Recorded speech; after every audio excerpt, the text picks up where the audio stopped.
Eu tô lá na pedreira, irmão, mas olha só. Tranquilo. Acabou o caô, amor. Daqui a pouco, vou puxar lá pra serrinha. A fudeu psicológico de muitos eu brotei, foi diferente. Porque essa guerra inútil só tem destruído a gente. Porque muitos combatentes nem sabem por que combate. E o governo só aplaude, quer mais que a gente se mate. Pra mim o funk é mais do que um gênero musical, ele é uma cultura. Por que eu tô falando isso, né? Porque além da música em si, você tem várias práticas sociais que envolvem o funk. O próprio baile funk, que é uma invenção original, né, do Rio de Janeiro, e tem uma dinâmica que é muito diferente de outras festas populares. O funk envolve também modos de cortar o cabelo, modos de se vestir, linguagem, gírias, invenções musicais. Então é muito além de um gênero musical. O movimento funk hoje dominou o Brasil. Não existe uma festa aqui no toque funk, um casamento aqui no toque funk. Então o funk dominou. É cultura, cara. Já virou cultura brasileira, cultura popular. É onde tira um montão de jovem da criminalidade e é onde faz pessoas pobres ficar ricas de um dia para o outro. Pessoas que não é conhecida de um dia para o outro também ficar conhecida. Isso aí é o modo de sobrevivência. Cara, o funk é um gênero musical que vem das ruas, que vem das favelas, das comunidades. É uma espécie de grito dos oprimidos. É uma forma que a gente tem como se expressar. Atire no próprio espelho, pelos mesmos ideais. Quer que a gente faça guerra pra eles prometer a paz. É leão contra leão, nessa selva de concreto. A criminalização do funk, ela é uma das coisas assim mais absurdas, né, que a gente tem como proposta não só do Estado, mas dos poderes midiáticos, né, da mídia corporativa, porque o funk ele já é uma realidade, não é só do Rio de Janeiro, é do Brasil inteiro, né? Então acho que descriminalizar, parar com os olhares criminalizantes, né, buscar ver o que essa cultura está querendo dizer pra gente, é um dos primeiros passos para a gente mudar essa sociedade, né? O tempo que eles pedem no Congresso para poder criminalizar isso, né? Por que eles não começam, né, a rever o Código Penal? Por que eles não começam a rever um outro plano de segurança pública nacional, já que esse plano de segurança pública não funciona, já está mais do que provado que não funciona. Nunca se prendeu como se prende, nunca se matou tanta gente. São 60 mil assassinatos por ano no Brasil e mais de 70% dessas pessoas são jovens e negras e pobres, né? Então, eu acho que o funk, olhar para o funk, incentivar o funk, pode ser uma maneira da gente reverter isso, né? O que se quer é controlar, né, as pessoas que produzem essa cultura. Então, hoje, um negro, né, de boné, cordão de ouro, dependendo, né, do seu relógio, né, ele passa a ser alvo de um controle social por conta, né, justamente do que é produzido na cultura funk, que é o acesso, né, que essa juventude quer ter desse mercado de consumo. Isso está uma realidade, né? Então, o medo que se tem é justamente a forma como esse jovem negro e pobre vai ter acesso a esse mercado de consumo. Então, o medo do branco, né, acerca da existência, né, do acesso do negro, né, a cidade produz esses processos de criminalização, né, que são, como todo processo de criminalização, construídos como um movimento político, né, de controle social. Né? Então, nenhum crime existe por natureza, né? Todos os crimes são construções políticas, né? E a criminalização do funk passa a ser uma construção política de criminalização das pessoas que produzem a cultura do funk, que é o jovem negro, né, das periferias do Brasil. Aí retorna pra jaula o leão que sai vivo. Pra que o general reflita nessa humilde opinião, as senzalas se uniram pra acabar com a escravidão. O funk, ele tem uma longa história antes dele de criminalização das culturas negras, né, das culturas dos afrodescendentes, dos herdeiros das pessoas que vieram da África para cá sequestradas em navios negreiros. Então o funk ele herda essa história. Isso já aconteceu com o samba, com a capoeira, né, com as religiões de matriz africanas, com várias manifestações culturais que são massacradas ao longo da história, né? O Estado republicano no Brasil, o primeiro documento assim, do nosso Estado republicano é um Código Penal em 1890, que vem antes da Constituição, a Constituição é em 1891, né? Que tem um dos seus capítulos destinados a criminalizar capoeiras e vadios. Quem eram os vadios? Não era qualquer pessoa que não tinha trabalho, era quem fosse pobre e não tivesse trabalho. Isso foi logo depois da abolição. Quem era a maioria das pessoas que não tinha trabalho? Elas eram de que cor? Né? Eram negros, recém-libertos, né? Então acho que a gente precisa mudar essa história, né? E o funk, ele faz parte disso. Então acho que isso explica muito por que o Estado não investe no funk. Pô, o governo não investe nem na saúde, na educação. Poxa, o funk ele acha que é de favela, que é do crime, que é do tráfico. Não, pô. O funk é cultura que vem da favela e os playboy tudo curte. E os caras mesmo que faz a lei, os filhos deles curtem o funk. Aí, tá ligado? Tem que investir mais na educação e na saúde. E o funk nós investe, parceiro, com o nosso talento. Existe fomento, pô. Também é ser hipócrita essa frase que não tem. Né? Eu fui contemplado pelo edital do Territórios Culturais, Favela Criativa, que é justamente para esse tipo de produção. Sendo que eu acho que é uma coisa que ainda vai ter que amadurecer muito, entende? Porque é tipo, toma, vai lá e faz, entendeu? Eu acho que deveria ser uma coisa vista com mais atenção, que tipo assim, realmente tivesse a preocupação de que desse certo, e não que fosse só uma coisa assim, como é que se diz, teatral.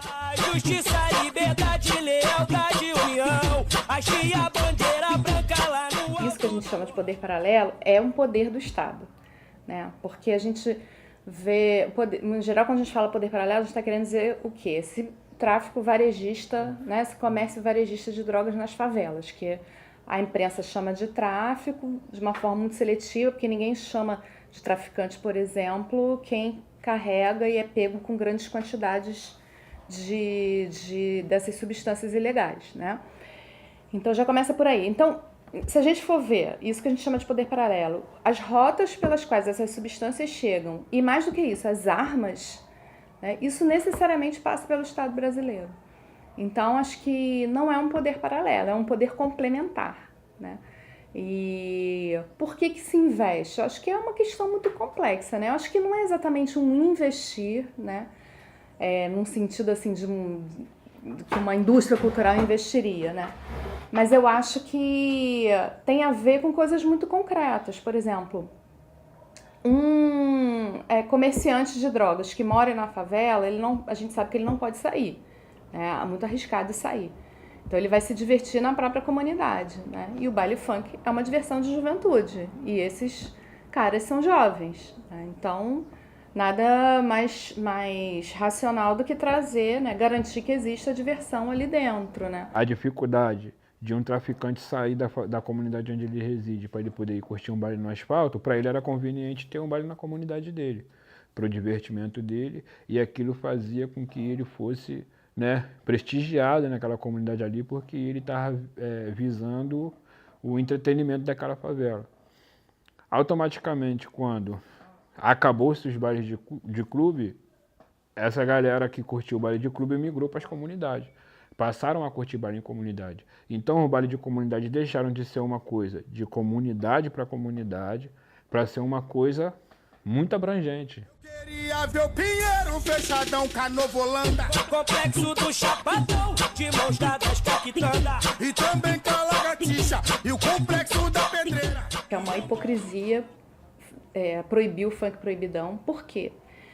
Primeiro que a gente tem aí exemplos na América Latina mesmo, de vários gêneros musicais que falam da questão da Vila do Crime e tal, e nem por isso são proibidos, né? Segundo, porque as narrativas que estão nas letras dos funks proibidões, elas não estão só nos funks proibidões.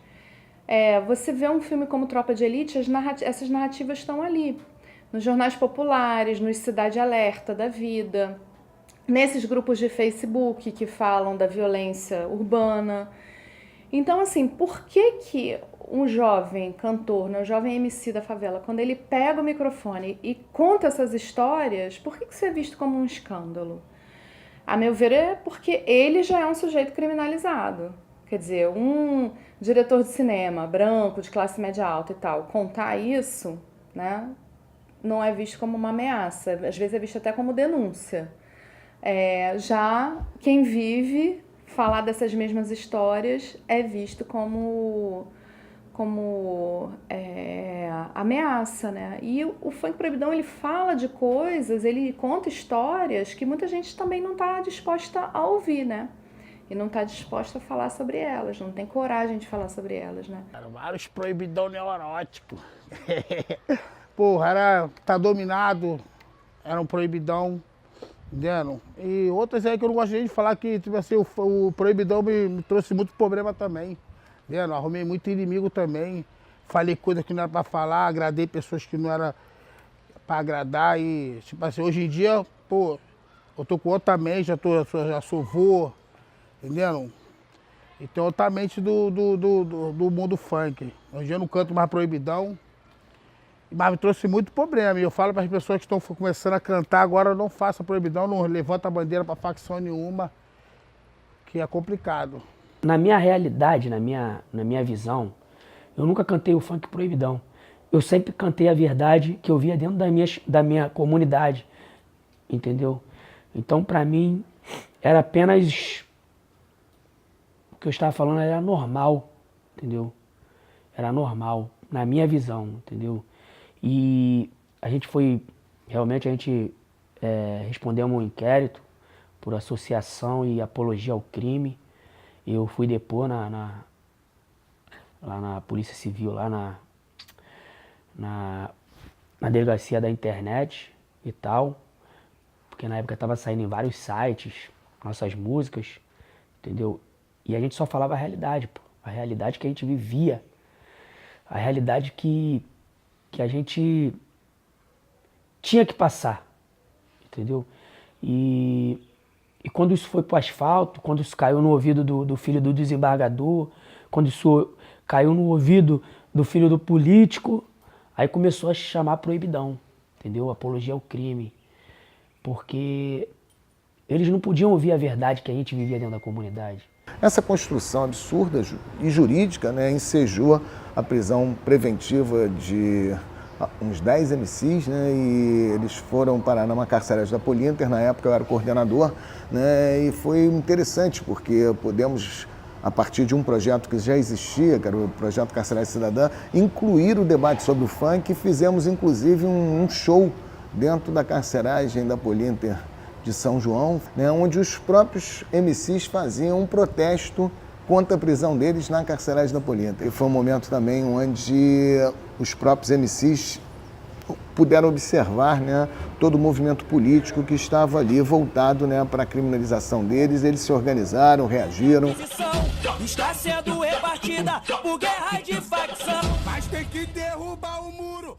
Na geração dos anos 90, a maioria dos MCs ou se identificava com religiões de matriz afro-brasileira, ou se identificavam com o catolicismo, ou não se identificavam, assim, não tratavam da temática religião no seu trabalho, né? E que a partir dos anos 2000, sobretudo 2010 para cá, 2009, eu começo a ver a presença de uma cultura evangélica muito forte, não é só no funk, né? Nas favelas, nos bairros populares em geral. E o tipo de pertencimento religioso é diferente, porque as denominações evangélicas, elas chamam a pessoa para trazer essa questão religiosa, inclusive em espaços de trabalho, né? Então, você subir no palco e falar de Jesus Cristo é parte de uma declaração do seu pertencimento religioso, né? Então, eu acho que é muito importante essa mudança, né, no cenário do funk. Eu acho que a gente vai assistir cada vez mais isso, né? Funks falando de Jesus, falando de religião, falando de salvação, né? De livramento, né? De coisas assim. A maioria na favela são evangélicos, graças a Deus, entendeu? E nós, MCs, a gente também é influenciado por essa fé, entendeu? Então o nosso lema é Jesus Cristo é o dono do lugar, fé em Deus, entendeu? Acho que a gente tem que passar para as pessoas, independente da gente não estar na igreja. Isso é como se você pedisse uma espécie de proteção, né? É você declarar-se fazendo parte de uma comunidade religiosa que está em expansão, é cada vez mais forte, né? Sobretudo em favelas e periferias, e tentar incluir o funk nisso, né? Porque muitas vezes funk e religiosidade são vistos como coisas diferentes, né? Ou você está no mundo ou você está na igreja, né? E o funk é do mundo, ninguém tem dúvida disso, né? Então acho que é uma maneira de fazer uma mediação também, falar, olha, eu tô no mundo, tô no funk, mas eu almejo a igreja, vamos dizer assim, né? Eu acho que eu vejo muito disso, porque a gente sabe que essa coisa do estar na igreja e estar no mundo são processos, né? Não é uma coisa linear, tem idas e vindas, às vezes a pessoa está num lugar, às vezes está no outro. Então acho que é meio uma maneira de dizer assim, olha, eu tô aqui, mas eu tô querendo ir para lá, ou tô ciente de que lá é importante, né? Eu acho que Deus é em primeiro lugar, cara. Independente do que cantar, se cantar é samba, pagode. Deus é em primeiro lugar em tudo. Se as pessoas falam, porque tem algum sentido do que quer dizer na letra. Independente de que é exaltando o tráfico ou não, pô, Deus não vê cara, Deus não vê... tipo assim, se a pessoa é bandido, se a pessoa é empresário, é trabalhador. Deus é um só e isso aí é a inspiração de cada um. Eu tenho uma inclinação para a religião evangélica, aquilo que eu creio. Eu aprendi assim, não que fosse uma coisa de família, mas eu aprendi assim, eu me identifiquei e passei a a professar essa fé, né? Então, automaticamente, aquela realidade que está sendo colocada na música, aquele contexto ali que está sendo inserido na nossa música, ele vai ter um toque pessoal nosso, ele vai ter um ponto de vista nosso, certo? Então é por isso que a gente vai ver, né, muitas músicas falar de Deus, muitas músicas falar de Jesus, principalmente nas minhas letras, sempre falo, sempre procuro falar. Tentar passar uma mensagem de uma coisa que seja legal, não por obrigação, não que essa seja a minha obrigação, entende? Mas é que passa a ser um propósito nosso levar essa mensagem positiva para a vida dessas pessoas. Por quê? Qual é o nosso público-alvo? Nosso público-alvo geralmente é a favela. A gente faz música, apesar de outras pessoas se identificarem, mas a gente sempre procura visar a favela, porque a gente sempre conta histórias a partir de uma narrativa de coisas que acontecem nas favelas, que é a nossa realidade, entende? Então, a partir disso, a gente tenta sempre colocar uma coisa, no meio de tanta coisa negativa, existe uma coisa boa. O quê? A fé. Nós somos todos irmãos, é nisso que eu acredito, porque a nossa facção é Jesus Cristo. A minha facção é Manuel, é Thalia, é meus filhos, é minha mãe, é meu pai. A minha facção é Jesus, entendeu? É Jesus, minha mãe, minha filha e minha esposa. Essa é a minha facção. É por eles que eu acordo, é por eles que eu levanto, é por eles que eu luto, é por eles que eu busco uma vida melhor, é por eles que eu escrevo minhas músicas, é por eles que eu procuro tentar, né, melhorar de vida para poder dar uma vida melhor para eles. A minha facção é Jesus Cristo, hoje e sempre foi. Minha família é tudo religiosa, entendeu? E creio muito em Deus. E daqui uns dias, se Deus quiser, eu vou estar aí servindo a Ele aí. Mas tem que tocar no meu coração. Vive o mesmo sofrimento. Nós conhece o estatuto e respeita a hierarquia. Se a neurose... Persistam, não abandone o funk é uma linguagem muito poderosa, né?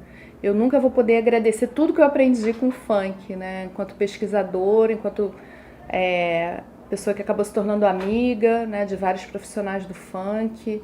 Então acho que o funk é uma grande lição de vida, é uma manifestação de um desejo de vida num país que está tão optando pela morte, né, pela violência, pelo extermínio. Então acho que o funk é uma grande esperança, a nossa grande esperança. Força.